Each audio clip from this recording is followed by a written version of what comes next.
아브라함과 이렇게 아들을 낳을 수 있도록 아브라함의 아내 사라가 그렇게 하라고 했어요. 왜냐하면 아들이 있어야 상속, 유업을 물려줄 텐데 사라한테는 아들이 없으니까 사라가 여종을 보내서 유업을 물려줄 수 있도록 그렇게 했다 해서 이제 하갈로부터 난 아들이 태어난 거예요.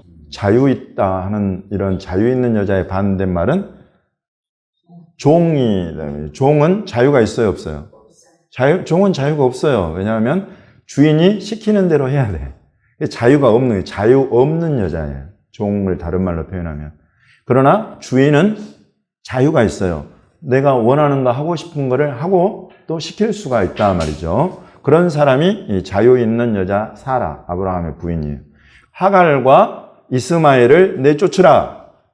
하갈의 아들 이스마엘이 사라의 아들 이삭과 더불어 유업을 얻지 못하리라. 이렇게 성경이 말을 한다는 거예요. 이스마엘도 아브라함 아들이요, 이삭도 아브라함 아들인데 아브라함이 이제 그 유업을 물려줄 때 이스마엘한테는 안 주고 이삭한테만 준다, 이게 말이 돼요? 적자한테만 내가 준다, 서자한테는 안 준다. 여러분, 이게 우리 상식선에서는 사실은 이해 안 되는 일이에요.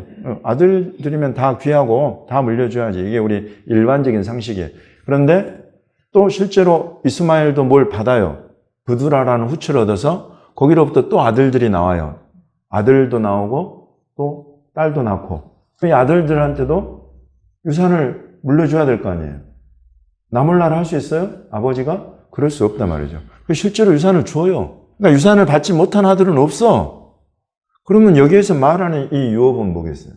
이제 이런 거예요. 성경은 항상 사람들의 이야기를 다루지만 그 사람들이 더 이상 그냥 사람들만이 아니라 하나님의 사람이 되면 그 유업이랄지 그 인생이 단지 그 인생만이 의미 있는 바가 아니라 그것들이 또 다른 뭔가를 향해 가고 있는 것을 보여주고 있어요. 성경이 말하는 것은 그래요.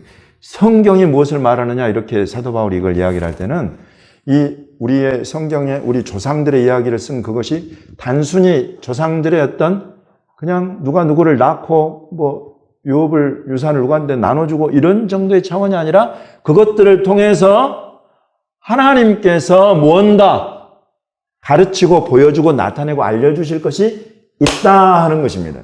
그것이 성경에 기록된 그냥 사람이 아닌 하나님의 사람들 스토리예요. 그래서 우리가 성경과 하나님의 사람들 스토리를 볼 때는 그냥 인간사만 볼 것이 아니라 그 속에서 하나님이 무엇을 말씀하고 싶으신가, 그 속에서 하나님이 저와 여러분에게 후대에 무엇을 가르치고 싶으신가, 그걸 찾아내는 것이 여러분, 그것이 우리 눈이 할 역할이에요. 그냥 우리 육신의 눈만이 아니라 성경을 보고 깨닫는 눈, 새로운 눈이 하는 역할이다 말이죠. 그것을 지금 이야기하고 있는 거예요. 그래서 여기서 말하는 이 유업이라는 것은 이제 여러분, 우리는 다 알아요. 이 유업은 무슨 유업이냐면 하나님의 나라. 하나님의 나라. 하나님의 나라라는 이 유업은, 하나님의 나라에는 누가 들어가느냐면 내 육신에서 난 아들들이 다 들어가는 게 아니야. 이 가운데에 하나님이 선택한 사람들이 있어요. 굉장히 놀라운 이야기예요. 여러분, 하나님은 저와 여러분 모든 사람을 지으셨어요. 맞습니까? 심지어 모든 사람뿐만 아니라 하늘에 있는 새들, 땅 위에 있는 짐승들, 바다에 있는 물고기들, 하나님이 짓지 않은 게 하나도 없어요. 특히 이제 사람들을 생각해 보면 이 저와 여러분을 포함해서 이 땅에 살아가는 모든 사람들은 다 하나님이 지으셨어요. 근데 그 가운데에 하나님을 믿고 아는 사람이 있는가 하면 하나님을 아예 모르거나 하나님을 아예 알지 않는 그런 사람들이 있어요. 알고 싶어 하지 않는 부류의 사람들이 있단 말이죠. 이런 부분들에 대해서 지금 우리에게 가르치고 있는 거예요. 나와 당신은, 나와 여러분, 우리는 어떤 사람들인가 하는 것을 가르치고 있는 거예요. 갈라디아서 4장 9절. 이제는 너희가 하나님을 알 뿐 아니라 더욱이 하나님이 아신 바 되었거늘 어찌하여 다시 약하고 천박한 초등학문으로 돌아가서 다시 그들에게 종노릇하려 하느냐.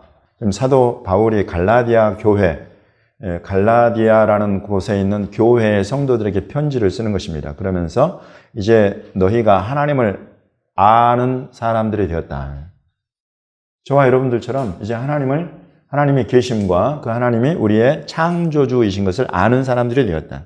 그리고 하나님이 저와 여러분을 만나고 깊이 사랑하시려고 구원하시는 분, 구원자 예수님을 보내서 예수 그리스도 안에서 저와 여러분을 거듭 다시 태어나게 하시고 하나님 나라에 들어갈 수 있는 사람들로 만들어 주셨다는 것을 우리는 알고 믿는 것입니다. 이렇게 하나님을 알 뿐 아니라 더욱이 그 다음 표현은 하나님이 아신 바 되었다는 거예요. 여러분, 저와 여러분을 하나님이 아는 것을 믿으십니까? 여러분, 이런 일들이 지금 여기 사도 바울이 콕 찍어서 하나님이 아신 바 되었다는 이런 표현을 쓰는 것은 이것이 굉장히 특별하고 이것이 굉장히 놀라운 일이기 때문에 그렇습니다. 여러분, 하나님이 아신다라는 이런 표현, 여러분 기억나는 사람 있어요? 구약에서? 모세. 굉장히 특별한 사람이죠. 모세가 그냥 평범한 사람이에요. 이스라엘 수백만 명의 이스라엘 사람들 가운데서도 모세는 굉장히 특별한 사람이에요. 이 특별하다는 것을 하나님이 어떻게 나타내시냐면 내가 너를 이름으로도 안다. 또 이렇게 이름으로도 알고 하나님이 친구 삼으신 사람이 또 구약에 하나 나와요. 아브라함한테는 하나님이 나의 친구다, 나의 벗 아브라함이다 라고 이야기를 하죠. 이런 것이 얼마나 큰 영광인지, 여러분, 우리가 아브라함이 어떤 인물인지, 모세가 어떤 인물인지, 다윗이 어떤 인물인지 우리가 알잖아요. 그런데 지금 그런 표현을 사도 바울이 교회에 하고 있다는 거예요. 갈라디아 교회. 여러분, 갈라디아 교회의 주 구성원들이 이방인들이었어요. 저와 여러분 같은 이방인들이에요. 이방인들을 향해서 지금 하나님이 너희를 이제 아신 바 되었다. 너희는 하나님이 아시는 바 된 사람들이다라고 이런 데 바탕해 가지고 얼마나 이것이 큰 영광인가 하는 것을 우리에게 알려주는 표현이 이런 거예요. 하나님을 알 뿐 아니라 우리가 하나님을 아는 사람들이 되었다는 거죠. 여기서 모세의 기도는 그렇습니다. 하나님, 나를 아신다고 하시면서 하나님이 어떤 분이신가는 나한테 알려주지 않으면 이게 맞습니까? 라는 기도예요, 지금 이게. 모세도 하나님을 알고 싶은 거예요. 그러니까 하나님이 이제 이 하나님을 알고 싶습니다 하나님 모세의 기도를 듣고 자기 영광을 나타내시잖아요. 여호와라, 여호와라. 은혜롭고 자비로.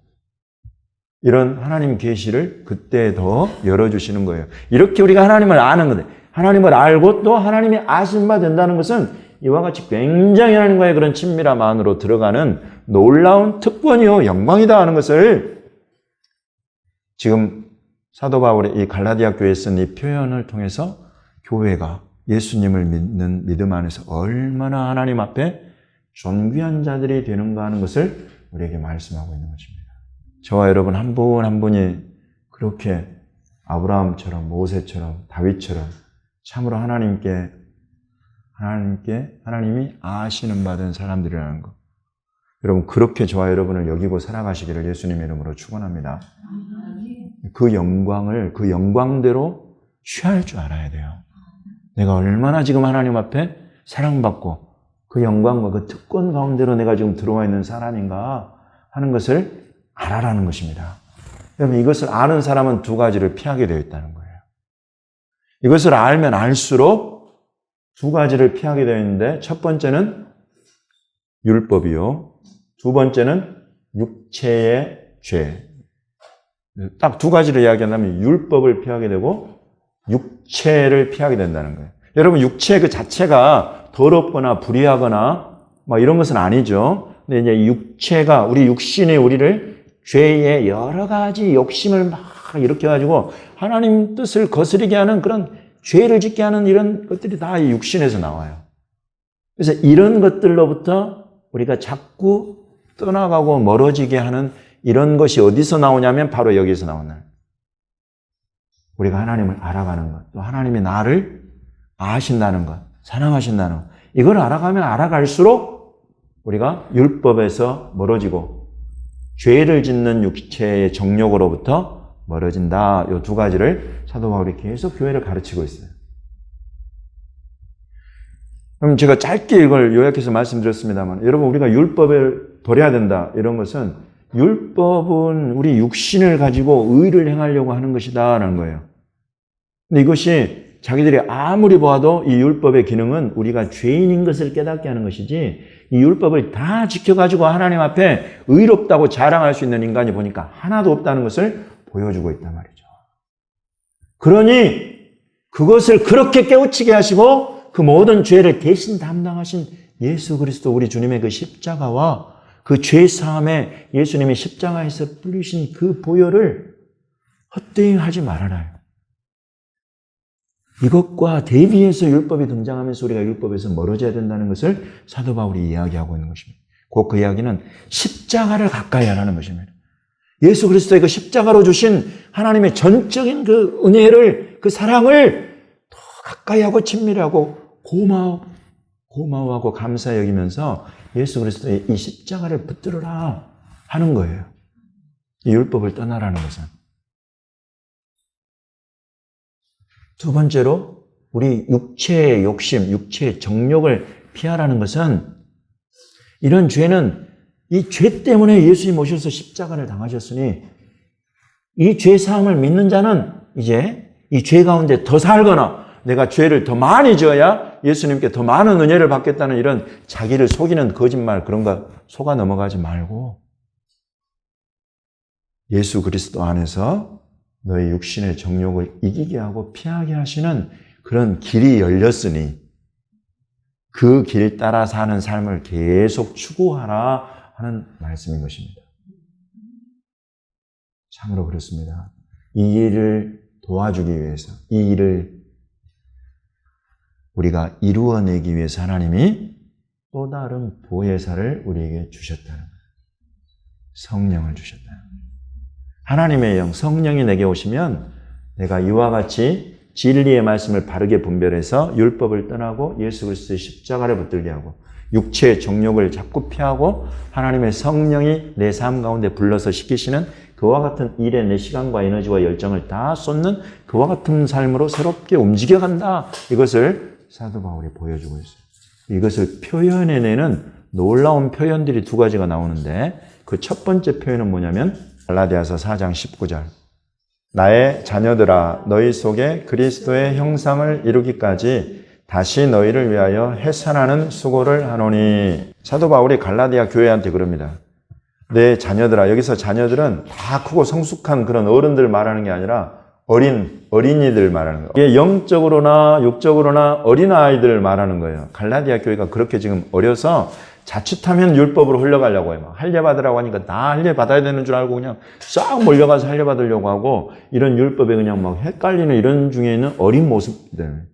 사도 바울이 이걸 탁 집어내면서 너희가 추구하고 목표로 삼아야 될 것은 이렇게 유대인들을 막 이스라엘을 찾아가가지고 막 할례받고 그들이 무엇을 지키는지 안식일은 어떻게 지키는지 보고 연구하고 그대로 따라가고 이런 거 아니다 말이에요. 그렇게 사는데 너희의 힘과 에너지와 시간과 돈을 다 쓰지 말고 그 모든 것들을 너희가 무엇을 위해서 써야 되느냐면 그리스도의 형상을 너희 속에 이루기 위해서 이렇게 하라는 거예요. 여러분 이 표현은 그리스도의 형상을 이룬다 이 표현은 실은 조금 번역이 조금 이렇게 우리 의역된 거예요. 원래 언어의 뜻을 그대로 살리냐면 그리스도를 메시아 누굽니까? 예수님을 너희 안에 그 형체를 만든다는 거예요.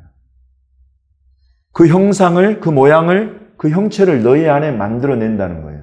이 표현이에요. 원래 표현이에요. 그러니까 분명히 우리는 우리 육신을 갖고 사는데 우리 안에 누구의 형상이 여기에 딱 만들어지느냐면 예수님의 형상이 여기 딱 만들어져요. 이게 예수님이 십자가 지신 그 뜻이라는 거예요. 왜 저와 여러분을 하나님의 아들, 딸로 새롭게 태어나게 하셨느냐면 우리의 육신은 이대로 있지만 우리 안에 예수님을 새로운 형상으로, 새로운 형체로 그 모양을 여기 안에 만들어가는 그런 삶을 살도록 우리를 이렇게 구원해 내셨다는 것입니다. 이것이 이 목표네. 우리로 율법을 떠나게 하고 우리로 육체의 정욕을 떠나게 하는 것은 다른 어떤 것 아닌 우리 안에 예수님의 모습을 만들어가는 것이다. 여기 지금 내가 이걸 위해서 다시 해산하는 그런 수고를 할지라도 너희들한테 말하는데, 또 바울이 이 수고를 내가 다시 할지언정 너희들에게 확실한 목표를 표대를 제시하는데, 그것이 너희 안에 예수 그리스도의 형상을, 예수 그리스도의 모습을 만들어가는 것. 이것만이 너희의 삶의 유일한 목표가 되도록 해야 된다는 거예요.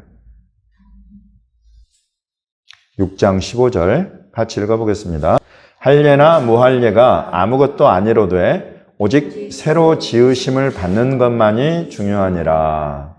할례 받는 것, 할례 받지 않은 것, 그런 거 중요한 거 아니다. 이건 지금 무슨 표현이냐면 이 육체로 자랑하는 율법, 이거 말하는 거예요. 내가 할례 받았다. 내 육체에 율법이 명하는 것을 내 육체가 지금 이게 딱 육체에 이 표현이 되어 있다라는 것 아무 효력이 없다.